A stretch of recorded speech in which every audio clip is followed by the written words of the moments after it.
অবৈধভাবে ইতালিতে প্রবেশ করা অভিবাসীদের মধ্যে নিরাপদ দেশের ৯০ জনকে নিজ দেশে ফেরত পাঠিয়েছে মেলোনি সরকার। তবে অবৈধভাবে প্রবেশ করা অভিবাসীদের তুলনায় এর সংখ্যা খুবই কম বলে জানিয়েছে রোম। এছাড়াও আলবেনিয়া থেকে আরও ৩০ অভিবাসীকে ফেরত পাঠানোর কথাও নিশ্চিত করেছে দেশটি। ইতালি থেকে সাইফুল ইসলামের তথ্য চিত্র ডেস্ক রিপোর্ট। অবৈধ অভিবাসন বন্ধ এবং ইতালিতে থাকা নথিবিহীন অভিবাসীদের নিজ দেশে ফেরত পাঠাতে বেশ কয়েকটি পদক্ষেপ নিয়েছে মেলোনি সরকার। এরই ধারাবাহিকতায় সম্প্রতি আন্তর্জাতিক জলসীমা থেকে উদ্ধার করা অভিবাসন প্রত্যাশীদের ইতালি তালিকাভুক্ত নিরাপদ দেশগুলোতে কয়েক ধাপে আলবেনিয়ায় পাঠিয়েছে রোম।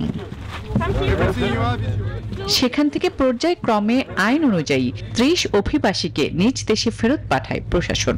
এছাড়াও ইতালির নিরাপত্তার হুমকি বিবেচনায় আরও ৯০ জন অভিবাসীকে নিজ দেশে ফেরত পাঠানো হয়। যদিও অবৈধভাবে প্রবেশ করা অভিবাসীদের তুলনায় এই সংখ্যা খুবই সামান্য বলে জানায় ইতালি সরকার।